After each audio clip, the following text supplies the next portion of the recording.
서울 남부지방법원은 국민의힘 김문수 후보가 대통령 후보자 지위를 인정해달라며 당을 상대로 낸 가처분 신청을 기각했습니다.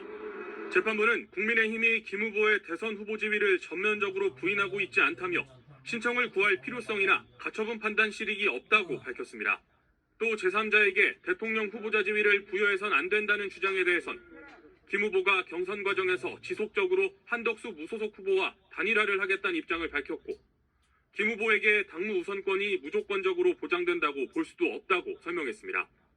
당 지도부가 소집한 전국위원회와 전당대회를 금지해달라며 김 후보를 지지하는 원외 당협위원장들이 낸 가처분 신청도 기각됐습니다.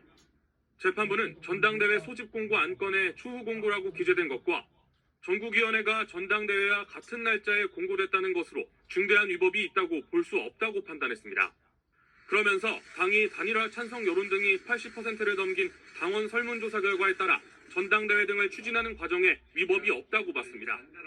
이에 따라 국민의힘 지도부가 주도하는 전당대회 개최를 비롯한 단일화 관련 일정의 법적 걸림돌은 사라졌습니다.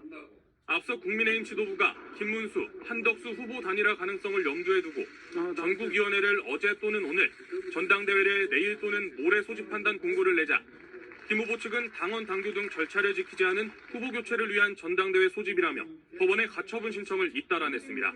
결정은 사법부가 정당 내부 절차에 개입하기 어렵다는 형식적인 이유를 밝힌 것에 불과하다고 의미를 축소했습니다. 그러면서 당 지도부가 대선 후보 흔들기를 시도하고 있다며 사법적으로도 근거 없는 정치 공작이라고 주장했습니다. 다만 김문수 후보 측은 당대표의 직인 날인이 필요한 대선 후보 등록 문제와 관련해서는 캠프 내부 논의를 해봐야 한다고 한 캠프 관계자는 전했습니다. 이에 반해 단일화 방식을 국민의힘에 일임한다고 공언했던 한덕수 무소속 후보 측은 김문수 후보 측이 낸 가처분 기각 소식에 중요한 건 대선 승리라며 나머지는 그 어떤 것도 중요치 않다는 공식 입장을 냈습니다. 국민의힘 지도부는 김 후보의 반대에 부딪혔던 지도부의 단일화 로드맵을 밀어붙일 수 있게 된 걸로 판단하는 분위기입니다. 권성동 원내대표는 단일화가 탄력받을 가능성이 있느냐는 기자의 질문에 그럴 가능성이 있다고 말했습니다. 당에서 앞으로 추가적으로 어떤 절차를 밟을 수 있는 상황이 되고요. 그렇습니다. 여기서 추가적인 절차란 오늘 마감한 당원 투표와 여론조사 결과를 토대로 전국위원회나 전당대회에서 단일화를 마무리 짓는 것, 즉 대선 후보 교체 가능성이랑 관측이 힘을 얻고 있습니다.